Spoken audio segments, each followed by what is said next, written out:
Hello, and thank you for joining us today for Frost & Sullivan's latest webinar.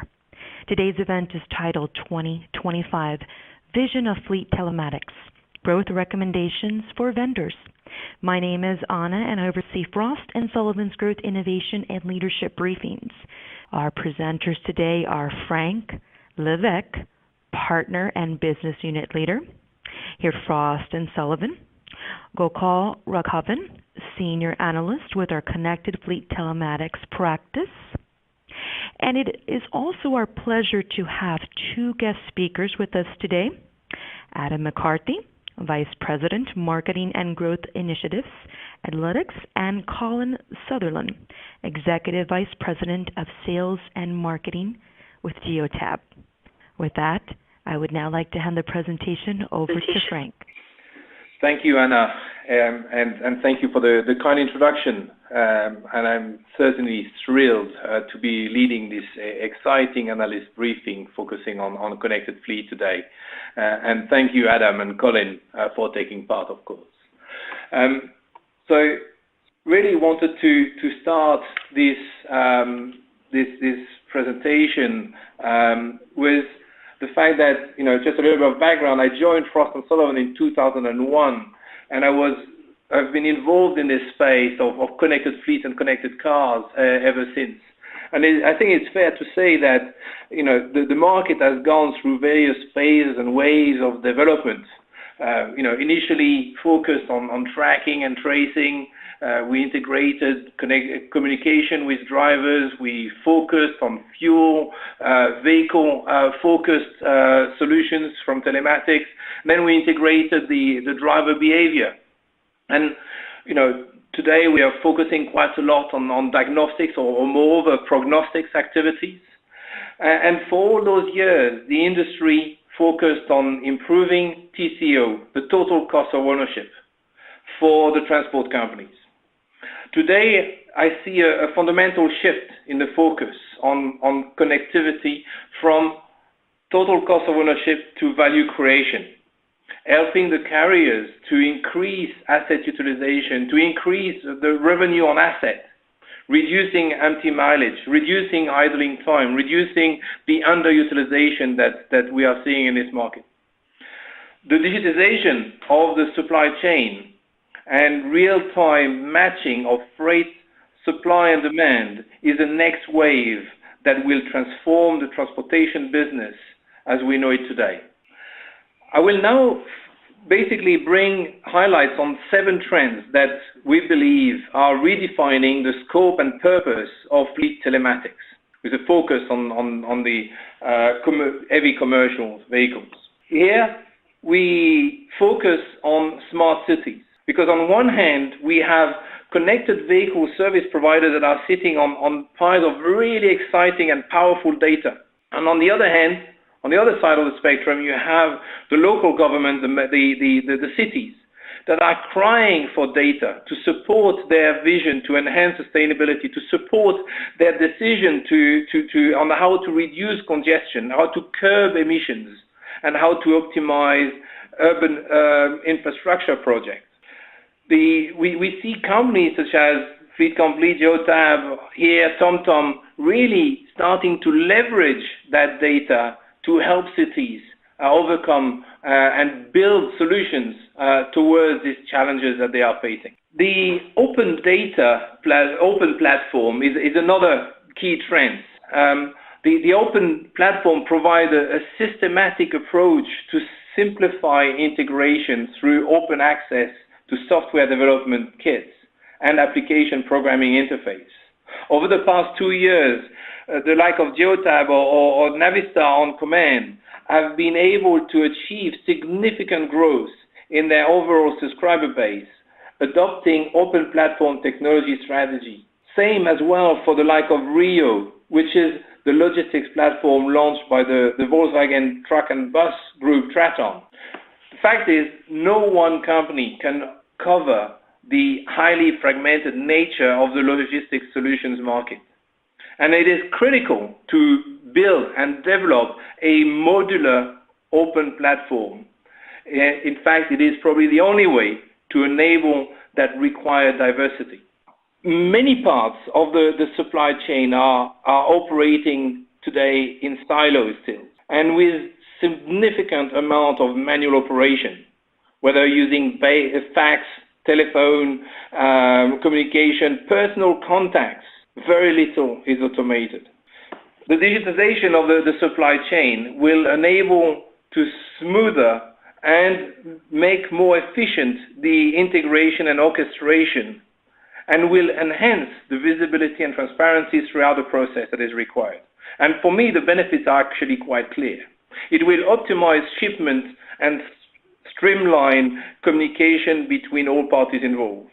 It will maximize service level through real-time functional visibility and traceability. It will reduce cost of operation through more flexible and secure order data integration, and it will provide more accurate management of billing, auditing, and payment solutions. The topic of diagnostics, as most industry, the truck industry is moving to become more predictive, to reduce and optimize downtime from the asset.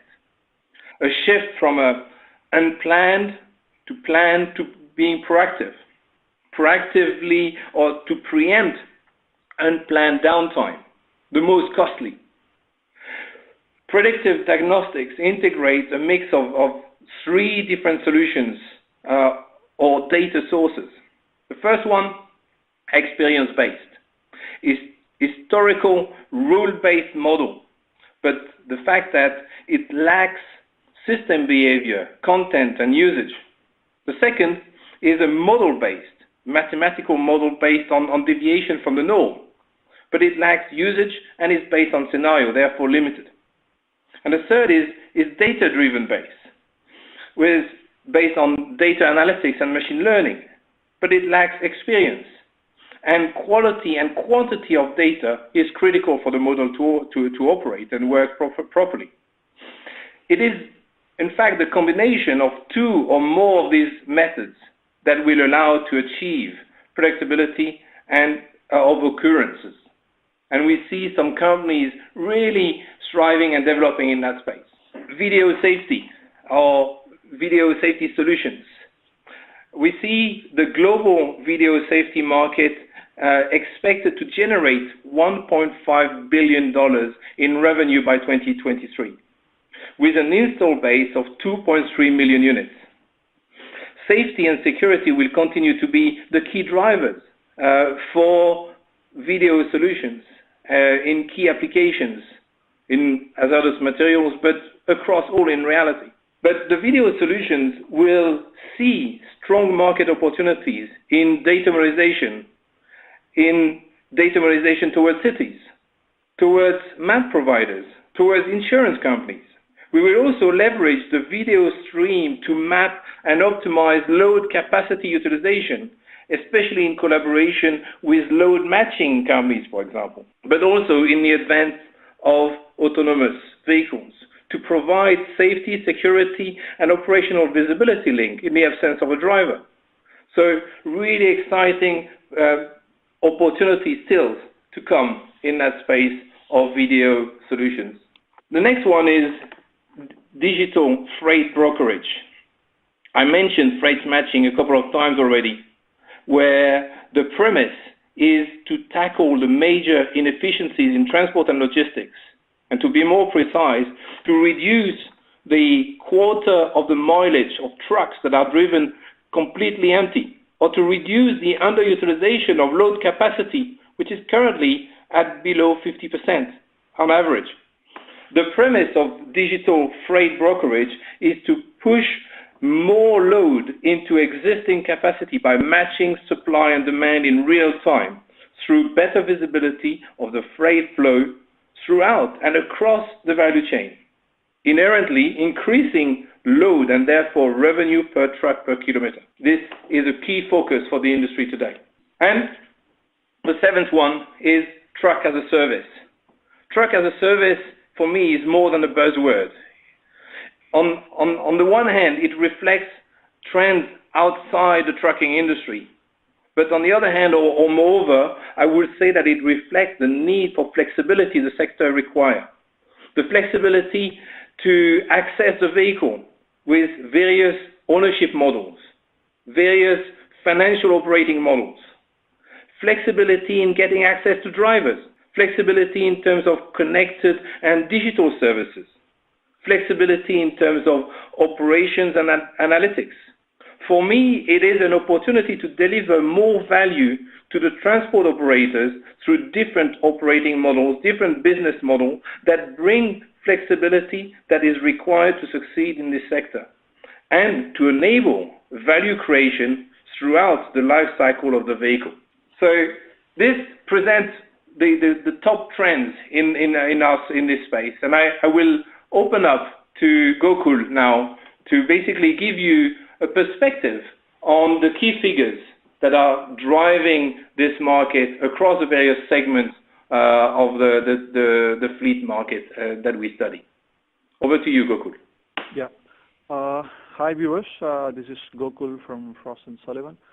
Just a brief introduction about me. So I've been with Frost for the past 5 years, 5.5 years, tracking telematics, connectivity, connected vehicles, and digitization efforts from the OEMs across the globe. Thanks, Frank. Thanks for your excellent presentation. So as Frank suggested, so in this section, the idea is to present you what are the key market metrics and the opportunity avenues and the revenue avenues where we see in various vehicle segments. Like we have included vehicle segments like commercial vehicles, which includes light commercial and medium duty, and we have included passenger vehicle fleets, and we have included off-highway, that is construction and mining, and as well as we have also included the bus telematics industry. So these are the various vehicle segments that we are going to touch upon in this segment. So going to slide number 12.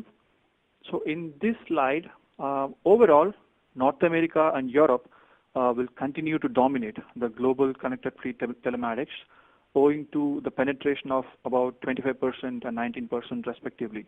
So one of the major driving factors in North America include the ELD mandate. So fleets and carriers are rapidly adhering to ELD mandates before the full compliance stage kicks in after December 2019. Also, similar regulation is about to be mandated in Canada too. The only major difference is that the Canadian ELD likely to require a third-party certification, unlike US's self-certification allowances from the FMCSA. On the other hand, TSPs believe Europe offers them opportunities to expand, particularly in segments like passenger vehicle fleets and LCV. Prospective opportunities arise from targeted acquisitions and collaborations. So with that in mind, going forward to the other emerging markets and opportunities, what we have here is with double-digit growth likely in the regions like India is seen as the big market for global TSPs. Key segments offering opportunities in India include logistics, rental, public transportation, and heavy equipment. In addition to that, we have bikes that are also a likely avenue for telematics companies to focus for. Under India's Ministry of Road Transport and Highways, vehicle tracking system will become mandatory for all public transport vehicles and commercial vehicles requiring national permit from January 1, 2019. A clear indication of where the industry is leading towards. Although the regulation concerning road transportation of dangerous goods are in effect since December 2018, establishing presence in Chinese fleet telematics market is still challenging due to local vendors' domination and unorganized fleet structure. What we are expecting is the significant growth that has been seen in segments such as heavy-duty trucks, PV fleets, construction and mining recently in China. Investment in infrastructure development and strong policy initiatives for public safety and security are the key drivers in countries like India and China that are going to propel it or drive it to the growth that has been indicated over. So overall, going forward, devising plans to establish presence in emerging countries, leveraging the huge addressable market, and venturing into multiple vehicle segments will be the key priorities for the TSPs. Moving towards the next slide. Slide number 13. So in this slide, we have discussed about the market outlook of PV fleet telematics, otherwise passenger vehicle fleet telematics. So PV fleet telematics is one of the most nascent fleet telematics market across all vehicle segments, with just around 3.5% and 6% respectively in terms of the penetration in Europe and North America. So the key end user groups include leasing, rental, government fleets, which includes ambulances, police vehicles, and shared mobilities like ride-hailing and car-sharing applications.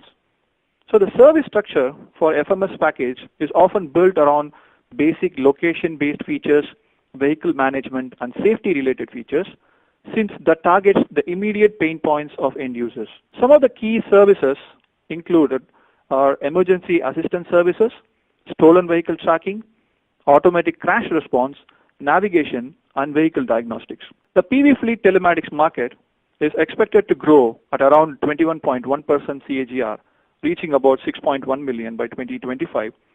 One important factor that is going to augment the aforementioned growth is increasing number of leasing and rental companies' effort to standardize telematics. So the role of fleet telematics or fleet leasing companies in telematics has been accelerating in the last few years. Providers such as ALD, Arval, and LeasePlan are leading the way. ALD Automotive has so far installed more than 50,000 units via their Pro Fleet 2, whereas Alphabet and Arval are looking to strategize telematics as a standard fitment across key leasing models. Some of the key telematics avenues that fleet leasing companies often focus on are service reminders, fuel reporting, driver behavior, compliance, and route planning. OEMs leasing handles have also started to invest in connectivity platforms such as PSA's Free2Move Connect, which has an active partnership with Quantic, Teletrack Navman, Ocean, which is Orange Business Service, and TomTom Telematics. Whereas in North America, GM Fleet's OnStar is also in association with Verizon Connect, Spirion, and Fleet Complete, considered to be one of the top connected service vendors in North America with respect to the passenger vehicle fleet telematics. Amongst the PV fleet telematics providers, Quantic Axodel, French-based company, is one of the key companies to watch out for. The company's rise in the market of fleet management solutions stemmed from its agreement with 6 manufacturers, OEMs, including PSA and its marques like Citroën, Peugeot, and DS. Moving towards the next slide. So in this slide, we are focusing mainly on the bus fleet telematics market and its snapshot. When we mean bus, this includes school bus, transit, and coaches. So the bus fleet is segmented into transit, coaches, and school bus or yellow bus industry, which is called in US. The telematics services are packaged to cater unique requirements of each of these industries. For example, for buses and transit, the transit and coach fleet telematics are often built to cut across 3 different operational requirements, targeting dispatch center, drivers, transport companies. Routing and trip scheduling, ETA predictions, real-time monitoring, fault code monitoring, and critical event recording are targeted mainly for dispatch center or the control tower. Whereas the automated announcements like ticketing and driver consoles, messaging, and integrated MDVR are in for vehicle driver requirements. Similarly, for end users, ETA predictions and real-time notifications offer public to plan ahead of according to the route schedules. When it comes to the school bus fleets, the school transportation is huge in North America, that is US and Canada, in which the yellow school bus has been one of the safest ways to get kids to school. The ownership of school bus fleets is predominantly with either school districts themselves or contracted to the third-party fleet operators.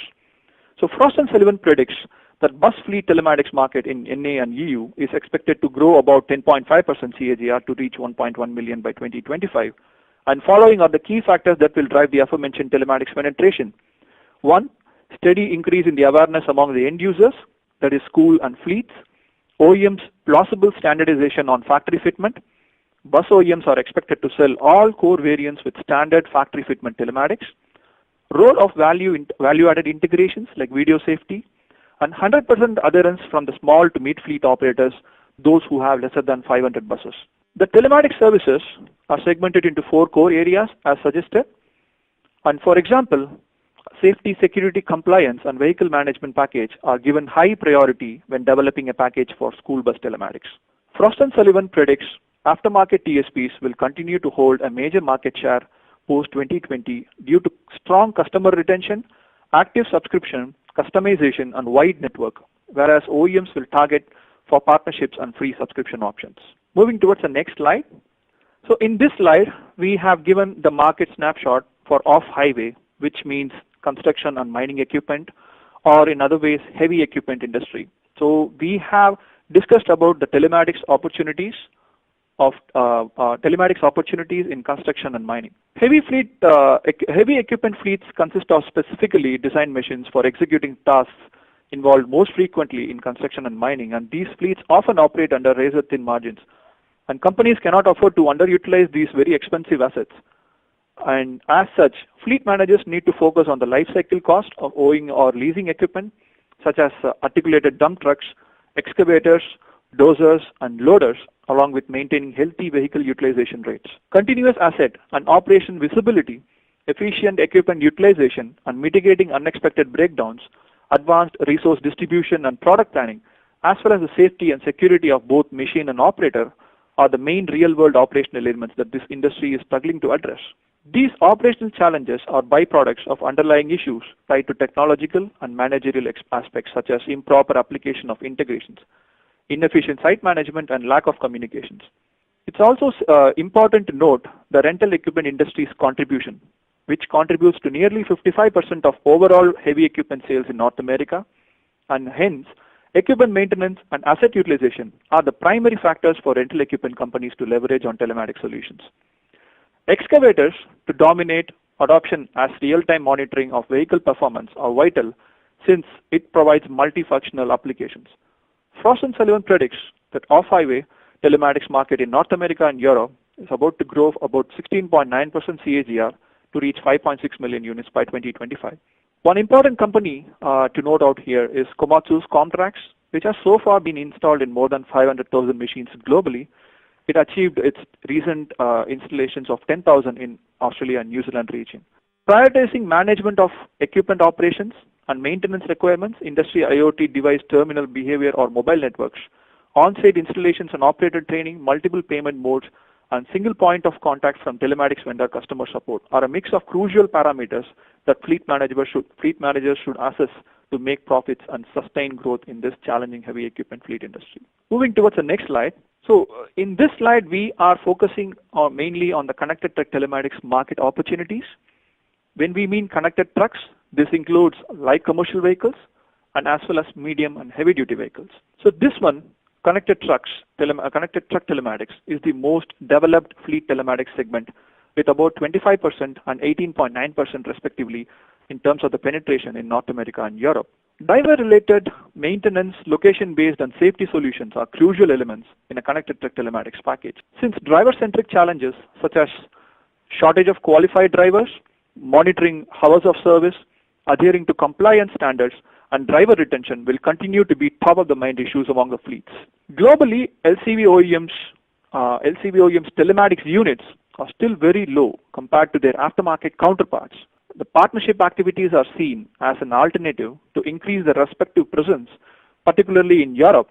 The LCV OEMs include Ford, GM, PSA, Renault, and Mercedes-Benz, where they have established their own telematics establishments recently in and around Europe. The heavy-duty truck manufacturers in Europe are quite dominant with their in-house telematics, whereas their counterparts in North America offer telematics through multiple aftermarket partnerships with vendors. So Rio from Volkswagen became functional and factory-fitted by early 2018, and which for us is an open source platform, will continue to trend.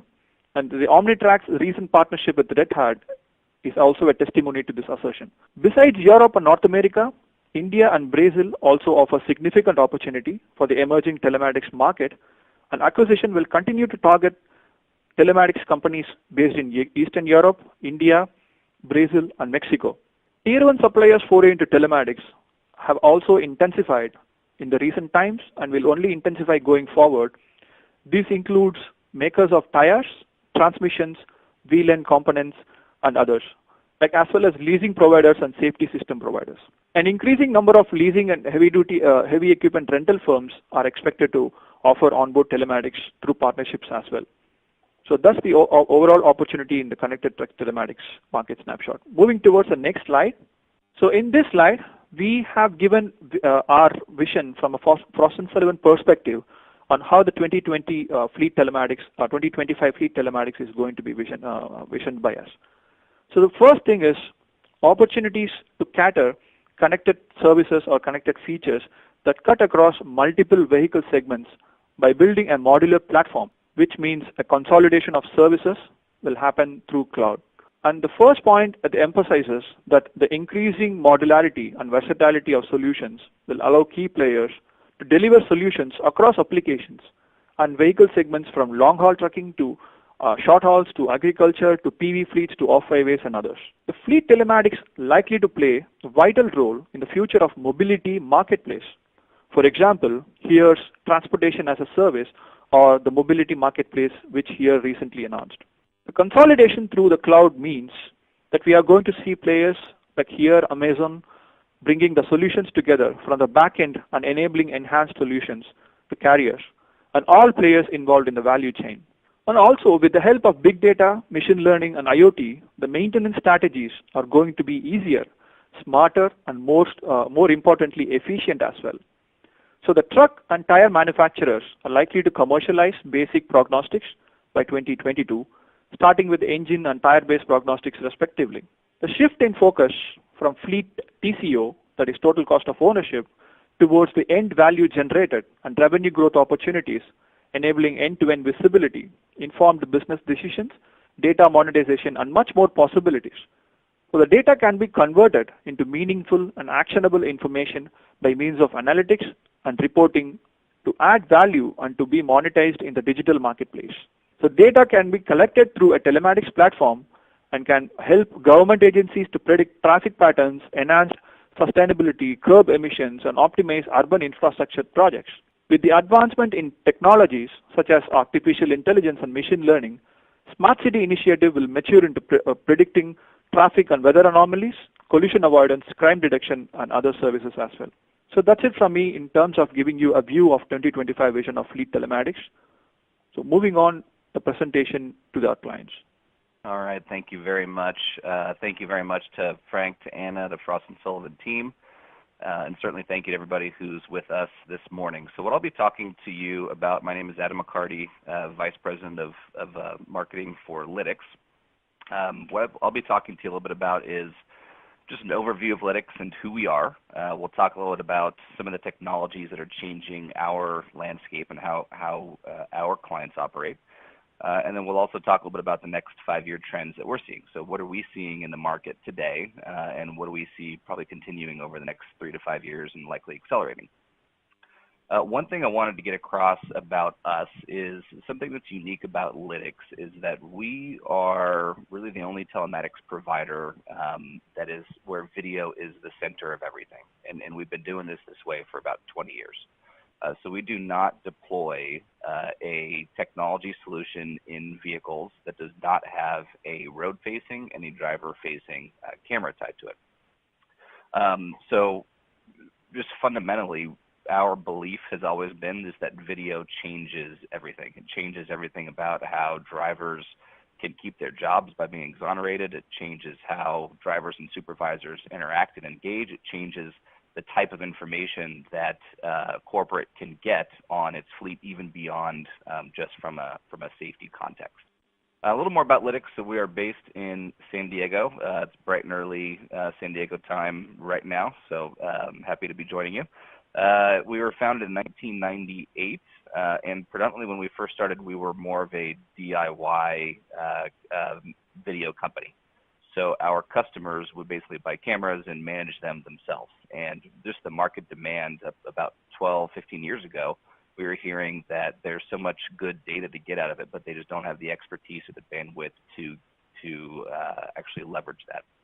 So we created a managed service.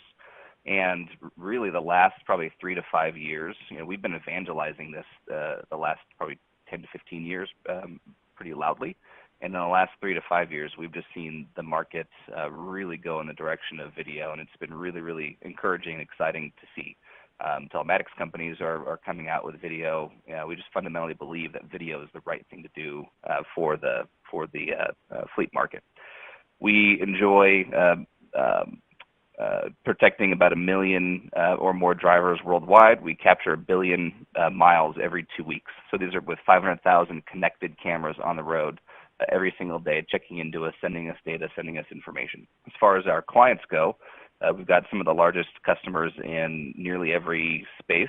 So if you depend on a fleet to do business, we've got likely a larger enterprise or upper mid-market size customers that you can relate to.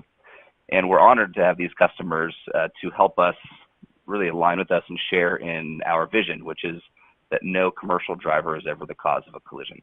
This is just something that guides us. Our CEO talks about it quite a bit. It's something that guides us as we're innovating and developing. We want to help our fleets and our customers get safer. And we're developing technologies. We don't stop, even though we're kind of leading the way in video safety. We're continuing to push the limits and innovate around what our devices can do on the edge, what we can do in the cloud, to continue to add even more value for our customers and help them accomplish their goals as well. So some of the markets that we serve, we've had to create very different technology solutions for each of these different markets. So for example, highway is usually very high severity in claims costs, very low frequency. And the risk when you're driving a truck is very subtle. So it's just a slight movement of the wheel off the road. It's a little bit of a dozing off and a tap on the brakes. So we had to innovate and create more of a machine vision AI solution for that about 5 or 6 years ago, which we launched and has been very successful in that over-the-road market. So we've been leveraging machine vision to help detect more subtle risks in that market for a long time now. In the local market, so heavier vehicles in cities, more kind of moderate severity but high frequency. So bumping into things, more low speed stuff. So what we had to create for that market was more of a DVR, connected DVR solution, along with multi-camera, because they wanted more vehicle from in or more video from in and around the vehicle, which we're able to provide and has been successful in that market. And then in field services, very low severity and very low frequency. So safety and claims is a little bit less strong of a value prop. So we have a really strong video integrated telematics solution for that market, which has taken off quite well as well.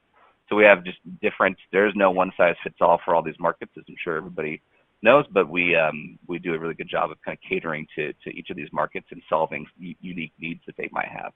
So this is just the fundamentals of safety, right? So what a lot of video providers start out doing, which makes sense, is on capturing those major collisions or those minor collisions near the top of the pyramid, and try to get down into some of the near misses.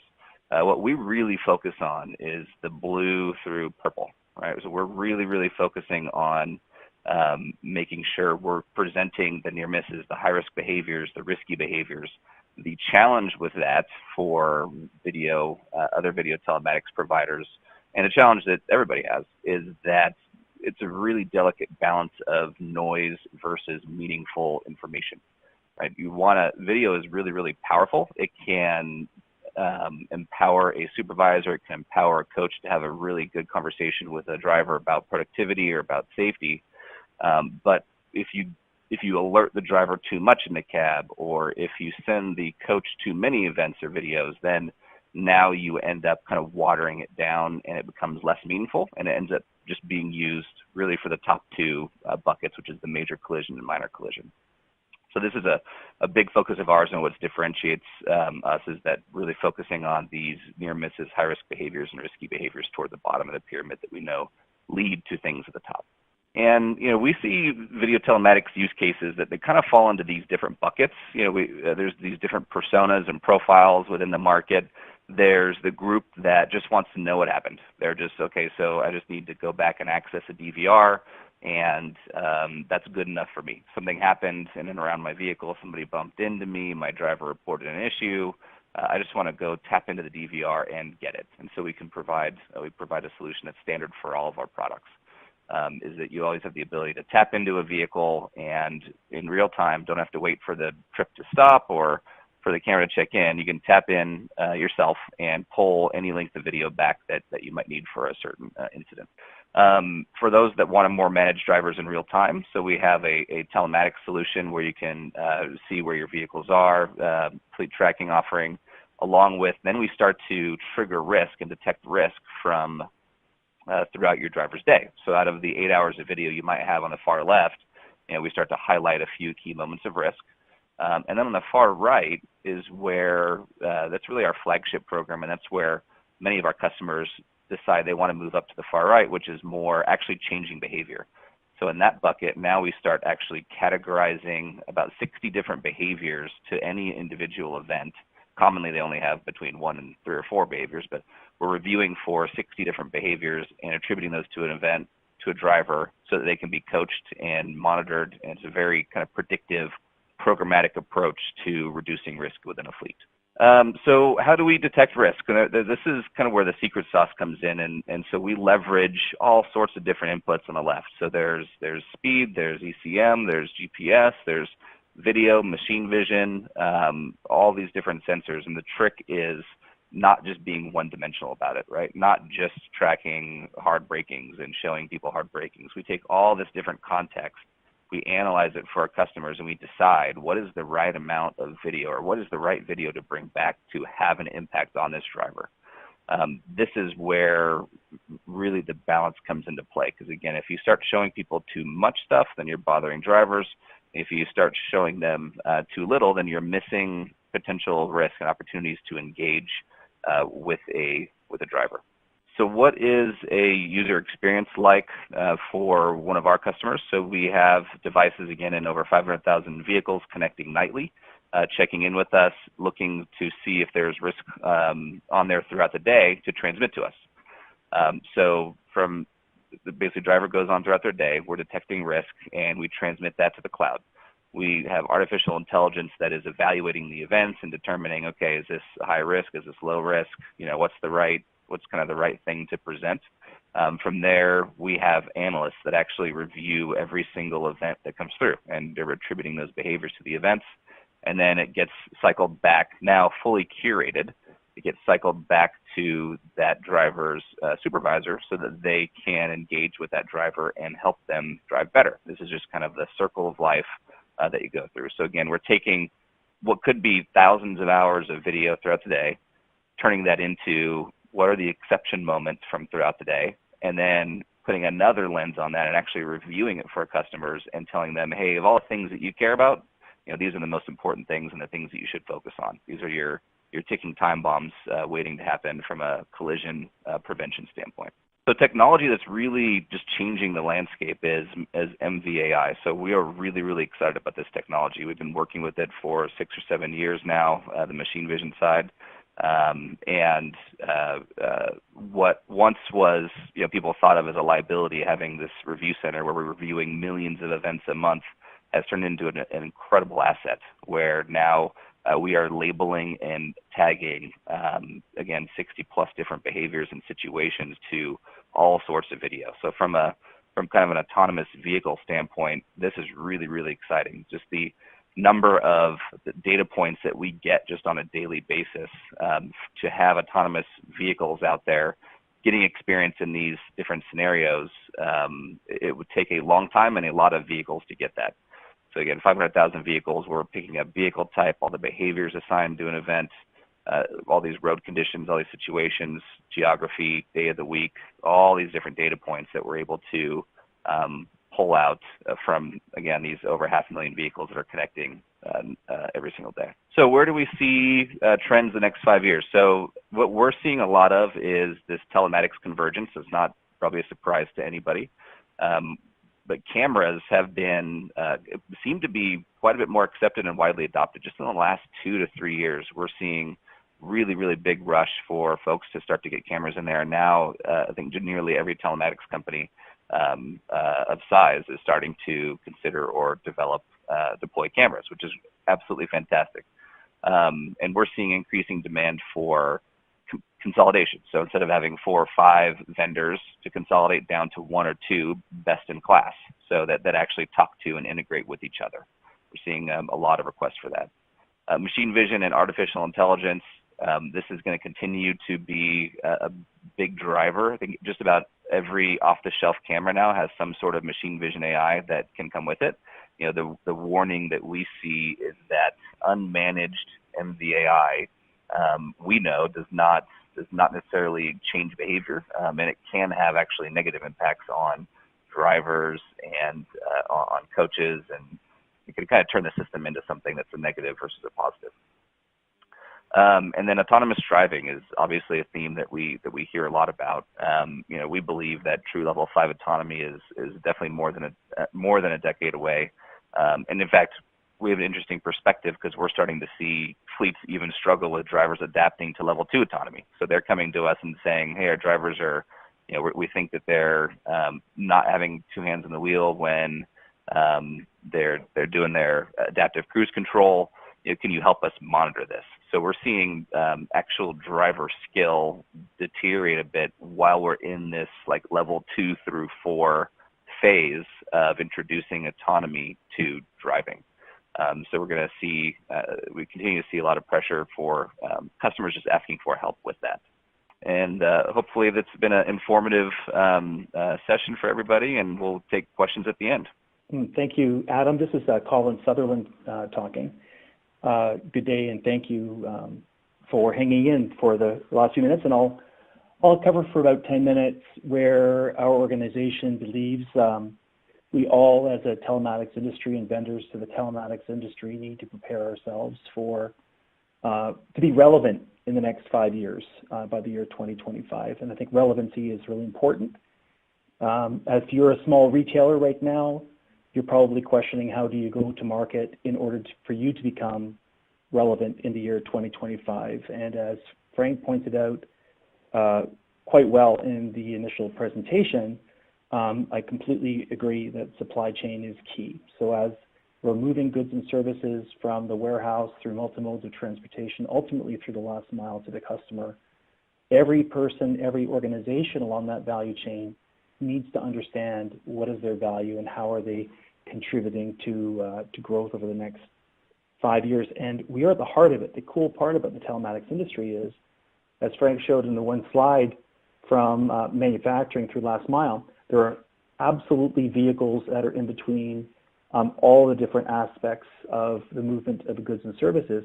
In fact, I don't think vehicles are really the total cost of ownership that Frank talked about is one of the things that we need to change as our industry goes forward. It really isn't about the vehicle being perceived as a depreciating asset with a total cost of ownership.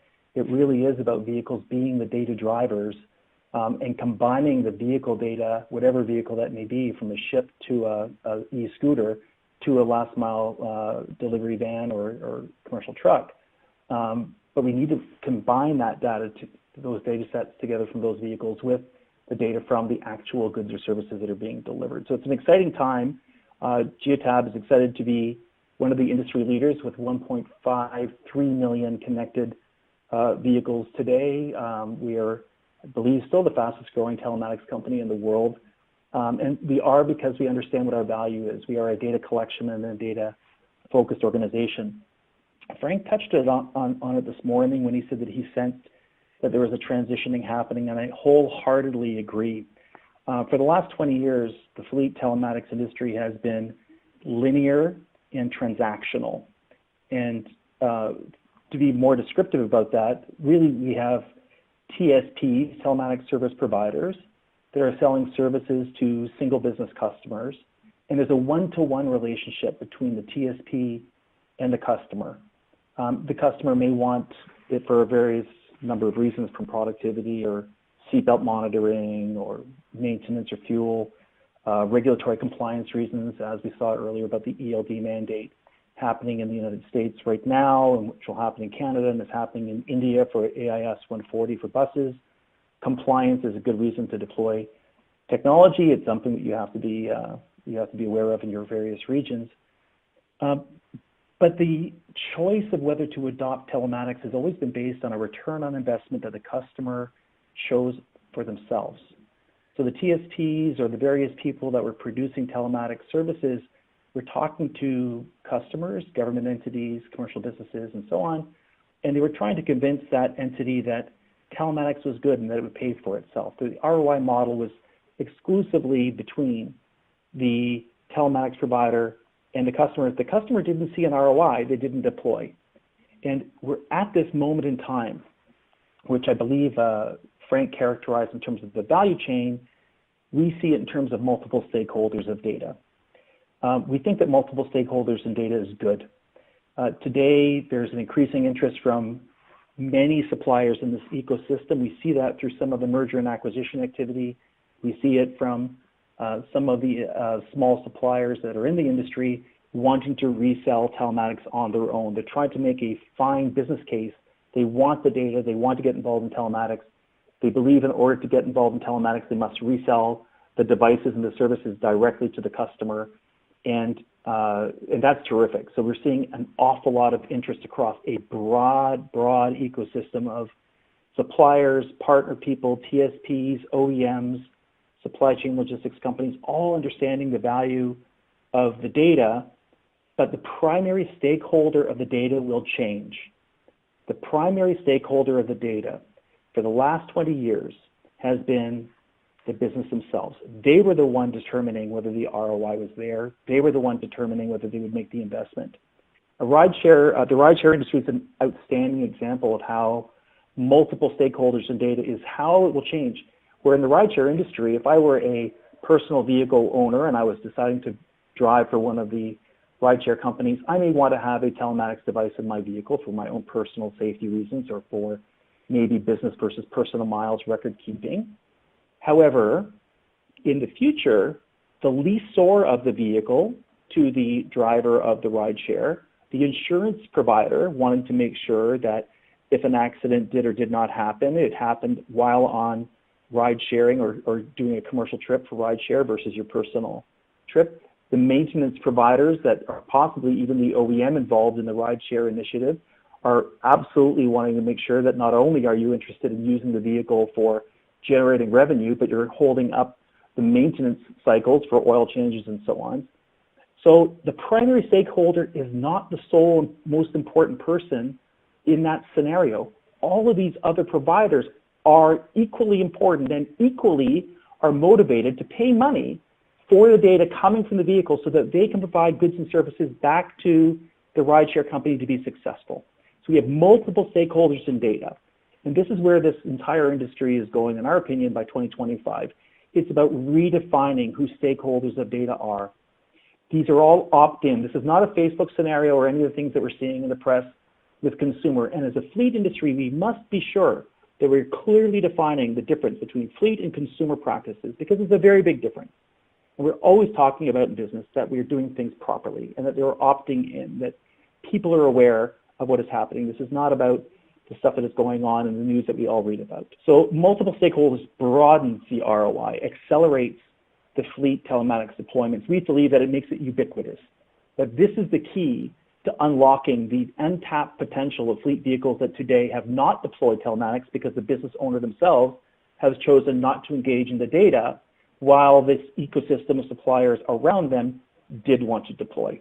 So in order to get there, and a couple of people have talked about machine learning algorithms and AI, we absolutely are believe in that. We have over 30 employees in our data analytics and artificial intelligence department.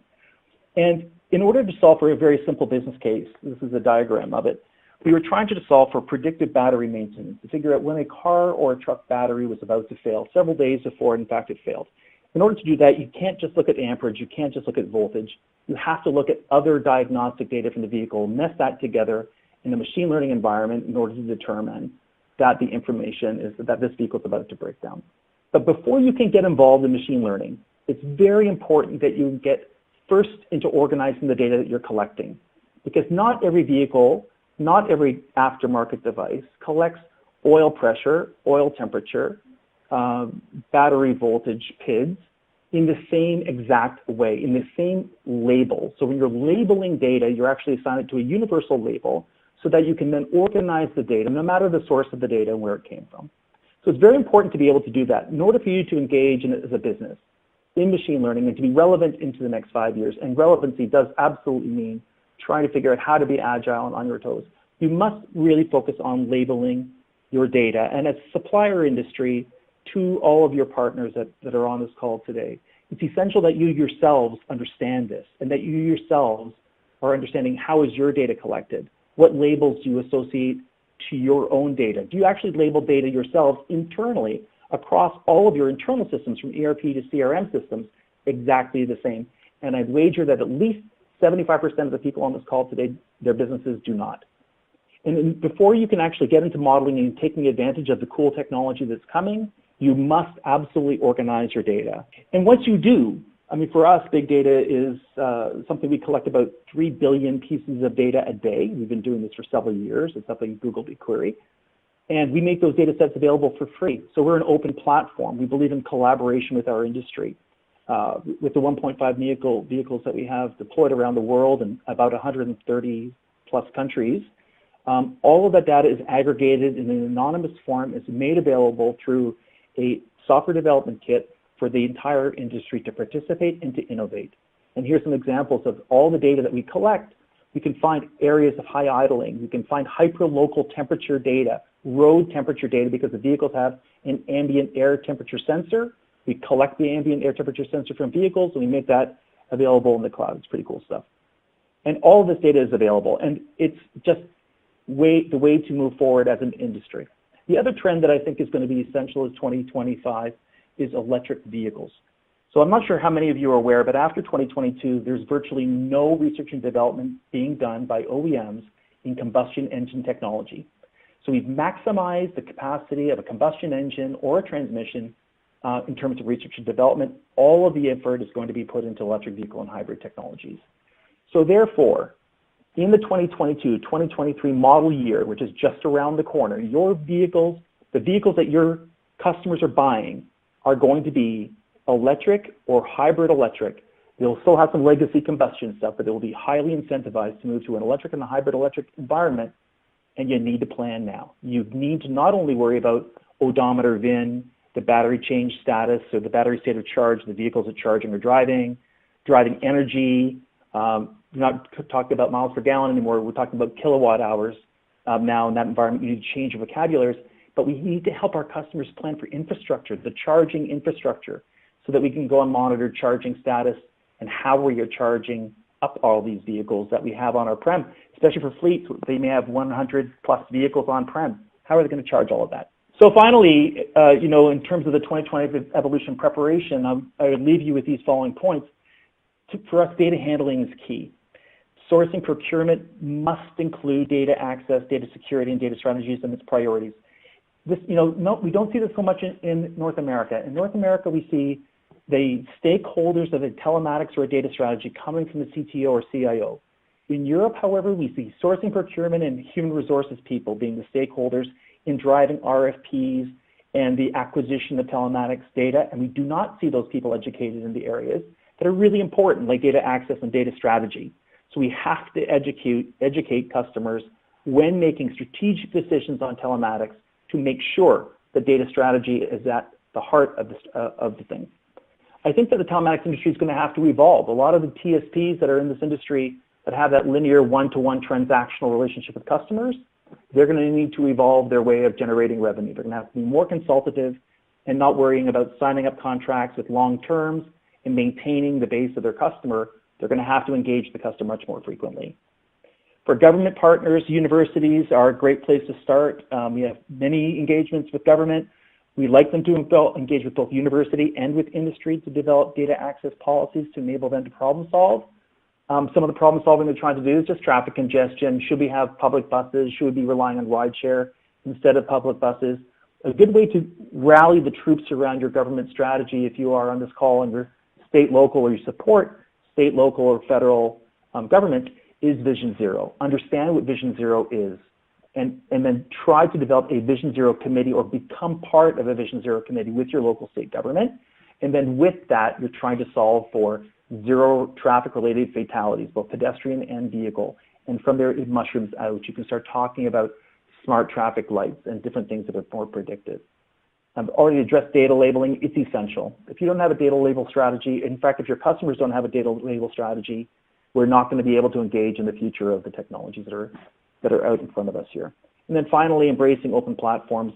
Open platforms are, to me, the collaboration of our industry. It is not the closed platform network that we see some, people that are trying to hold on to a subscription base embrace. In our organization, we have long-term visions. We work for a very long-term schedule. We invest in the technology for the long haul. And I truly believe that in order for telematics to properly evolve over the next 5 years, that we have to collaborate. One of Frank's slides showed a truck, and he said that truck as a service may be a collaboration. You may actually have two competing brands having their products on the same truck being delivered. We also believe the same with the telematics industry. This is the telematics players coming together as a unique infrastructure, sharing data from car makers and from the aftermarket providers, and then sharing that outbound in order to do what's right for our industry to be able to move forward and solve some of these bigger picture problems and opportunities that are in front of us. So with that, I thank you for your time and attention, and Anna, over to you. Thank you so much, Colin. So we're going to go ahead and start our question and answer session. So we'll try to answer as many questions possible live. If for some reason we do not get to your question, the team will take that offline and get back with you. So just a quick reminder, I've extended our session by an extra 15 minutes. So we'll go ahead and get started right now.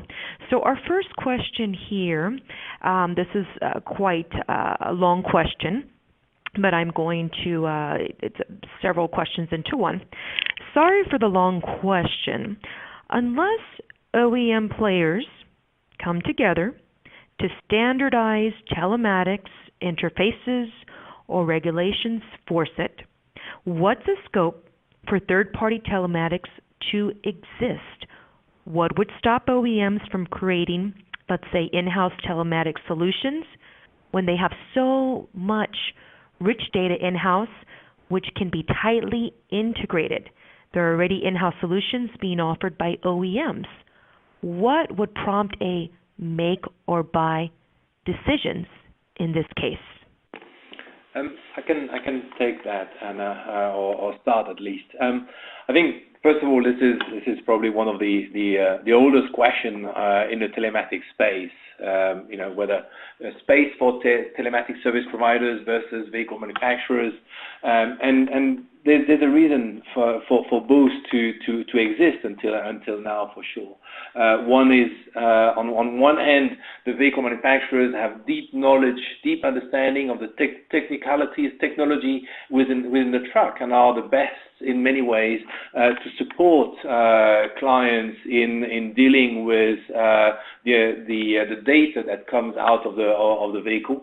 On the other hand, their customers, the transport operators, for the very large majority, are multi-brand, and therefore expect a solution that cuts across their entire fleet.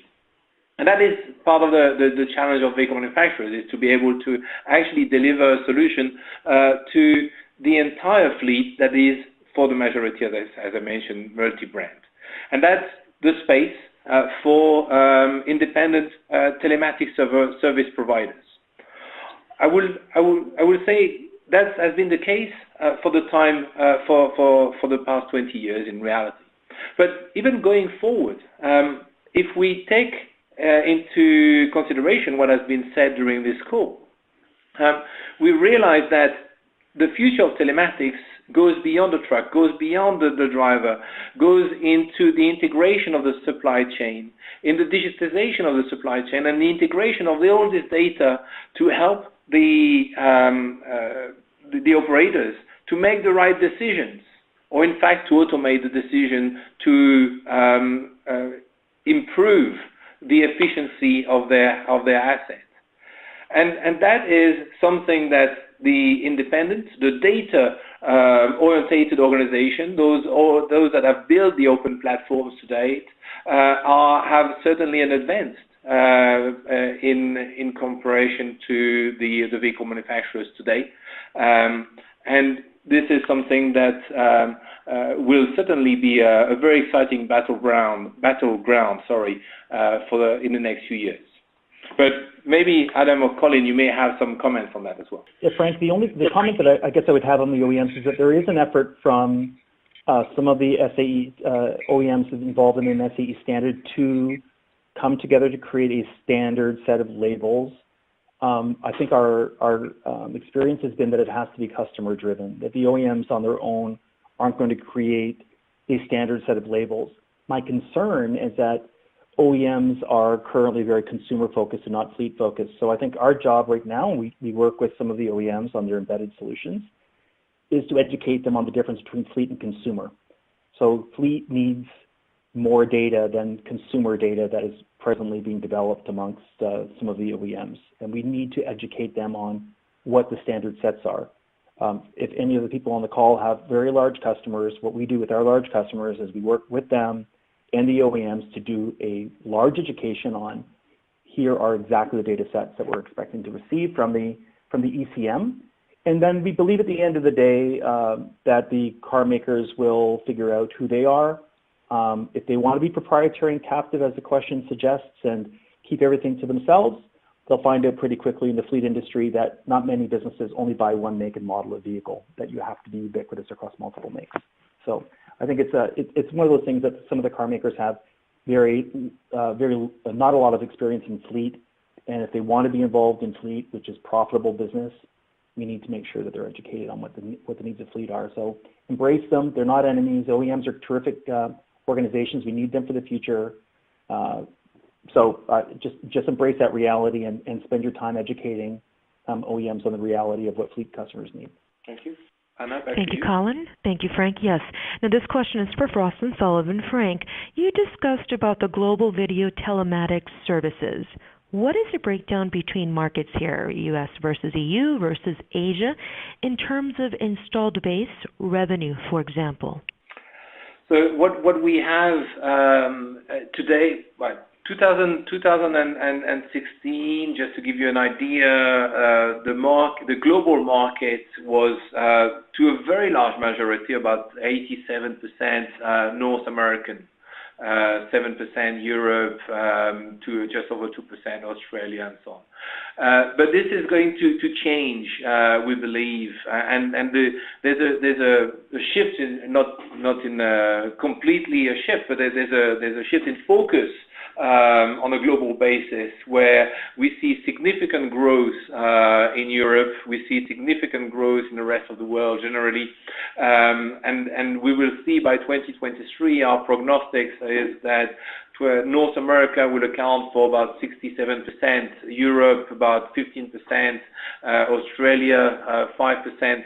And what's also important is to see slightly different features that are requested across the market, also because of regulatory requirements associated in each of these markets. But Adam will be probably able to add on to that as well. No, I agree with everything you said, Frank. So, I mean, even in the EU markets, specifically some of the features you get, we get requests to blur license plates, blur people's faces. The privacy is really, really tight and restrictive over there when it comes to being able to record video.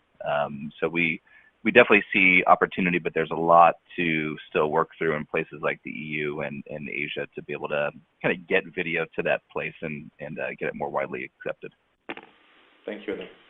Thank you, Adam. Thank you, Frank. So level 5 in a decade? Tesla says they will be ready next year. Volvo reckons they will launch before 2025. Why do you think it will take 10 more years? Yeah, so this is Adam. So from Lytx. So I've been with Lytx for about 12 years now, and autonomous driving has been a topic of conversation repeatedly. It's very exciting technology. I think it's going to be here and make a huge difference on how safely we can operate on the roads. But I look back, and in 2015 there were predictions about 2020 being the year, and then it slipped out.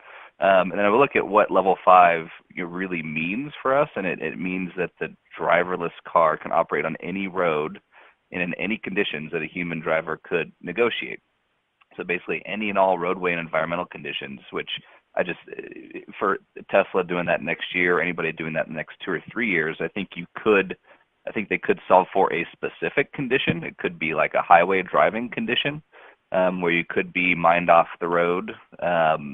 But then there's like a lot of legal liability challenges that haven't really been worked through the courts yet. Who's going to take liability when an accident happens? Is it the driver, or is it the OEM? Who is it? The technology? Who is it? There's legislative challenges that still haven't really been worked through, and we know that can take a very long time. There's infrastructure, just especially in the cities, and sensors on street corners, and things that are more related to being able to kind of help the vehicles drive. There's technology readiness, so there's just a lot still to be done. So anything happening in the next couple years, I would think is a stretch. And I was even looking at some of the OEMs, their timelines, and Hyundai is saying by 2030 they expect full autonomy, and Daimler uses the term of nearly fully autonomous by early 2020s, right? So I think people are already starting to hedge a bit, and there's a little bit of a race to claim autonomy, but then you have to kind of dive into what that really means and what level 5 actually is. And I think it's just quite a bit further off than what people are talking about. Thank you, Adam. And we have one more question here. What will be the effect of the autonomous vehicle to the telemetry industry and all we have heard today? This is Colin. That's a super question. Because the telematics industry is not vehicle-centric, it's data-centric, and we're interested in the movement of goods and services through multiple modes of warehouses and vehicles. The autonomous vehicle will change the employment environment of the person that's in the vehicle. They may not be a driver, now they may be a delivery person. So they may be a customer ambassador. Just because vehicles drive, the person that takes care of your lawn doesn't mean that the vehicle will take care of your lawn. So it'll be quite interesting to see. Autonomy is absolute. Automation is absolutely important. The data from the order from the warehouse through the vehicles is super important. I think that we still need people working warehouses to pack the vehicles overnight. The vehicles could absolutely go from point A to point B, but we still need to employ vehicles. And again, in your industries, I often hear this pushback from truck driver unions and drivers, and professional drivers. They think that the autonomous vehicle is going to get them out of a job. We still need people to do work. It just means that vehicles will be much safer on the road towards Vision Zero strategy. We'll get closer to zero traffic-related fatalities, which is an important aspect of autonomy, but we still need to employ people. And it's important that we underscore that, because often people think that autonomy means unemployment, and it absolutely does not mean unemployment. And so just to couch the discussion properly when you're talking to your customers about autonomy, just try to get to the root cause of where the question is going. And I would certainly think that we think it's a bright future for autonomous vehicles in terms of traffic-related fatalities and safety on the road. We also think that it will improve the work lives of the people that are people on the road, so that they can be very professional and perform those goods and services that we require as people. Yeah, and this is Adam. Just to add on, we see.